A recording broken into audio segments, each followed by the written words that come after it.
Hello and welcome to Serious Conversation on Hard Copy, coming to you from our studios in Abuja. I'm Terry Ikumi. Now, one of the major problems of underdevelopment in Africa is poor leadership. And some say that poor leadership is as a result of the electorate voting along party lines instead of the quality of the candidate. It will be a very expensive mistake at this stage of our political life if we do not look for persons of impeccable character, but also look for strong-willed Nigerians who can improve living conditions and unite Nigeria. And this improvement, some say, starts from the grassroots.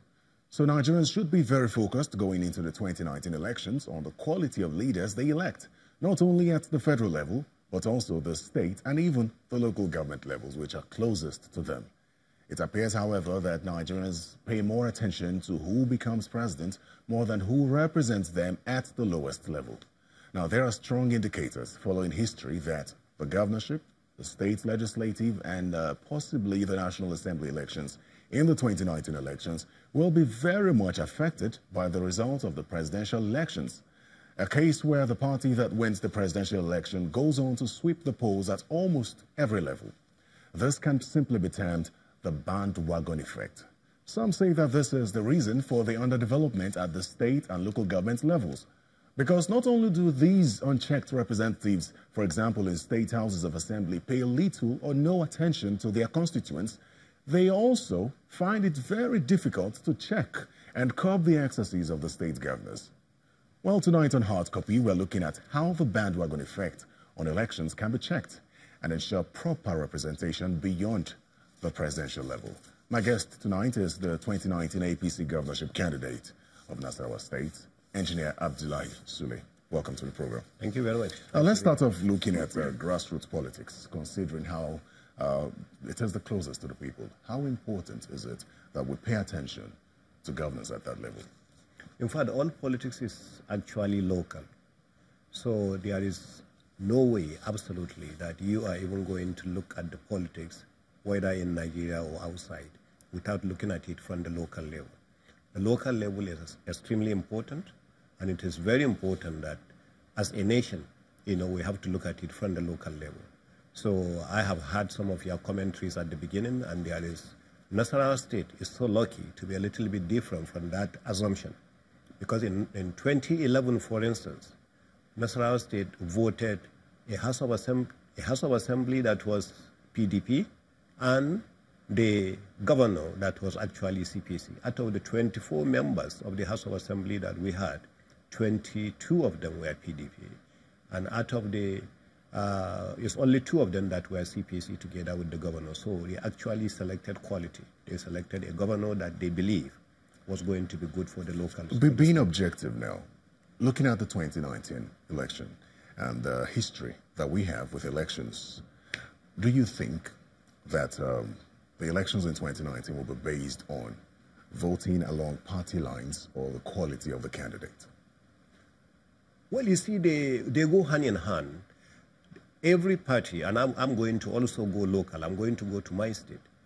At the state level, what we did was to ensure that all the people that we are going to be selected, those people that we are going to go and scale through the primaries, were people that were sellable, were people that had quality, were people that we could actually sell for them to be able to win their elections. So we didn't just select people in order to have any kind of representation. I know, I'm speaking about the nation in general now, because our focus tonight is basically the bandwagon effect and how we can stop it. Clearly, people should be voted based on the quality they possess and not because they belong to a particular party or because that the presidency was won by their party. Do you think voting along party lines is the same thing as voting with respect to the quality of the candidate? No, definitely not. Voting along party lines are some of the things we saw, say, in 2015. I don't believe we are going to see a repeat of 2015 in 2019. You're talking about this bandwagon effect? Yes, the bandwagon effect. Why do you think so? The reason is, if you look at some of the by-elections that we have had, we had some elections in Ekiti State. We had elections actually in Osun State. We have in Ondo State. All these states were actually states that you could think will work straight away, to go with the ruling party. But if you look at the difficulty in every one of those states, you could clearly tell that the margins were very, very, very slim. And in some of those states, that if you look at also clearly what has happened, is the ruling party had more difficulties in those by-elections than they had, in the 2015 elections. So I don't think it's going to be an easy ride, because the president right now has been tested, and he is going to be voted based on the quality of the work that he has done. And a lot of people, especially in some states outside maybe the core northern states where the president is extremely, extremely popular, some of those states clearly, people are going to be voted based on their own credentials and credibility. Well, what do you think is responsible for this bandwagon effect? Where did we probably tilt it poorly to have a situation where, because a particular candidate wins, the rest it trickles down to every other party member, or at least a great percentage of the party member at different levels? As I said, maybe in 2015 there was a problem, and the major problem was that people were actually tired of the PDP. So people, we had a bandwagon effect in 2011.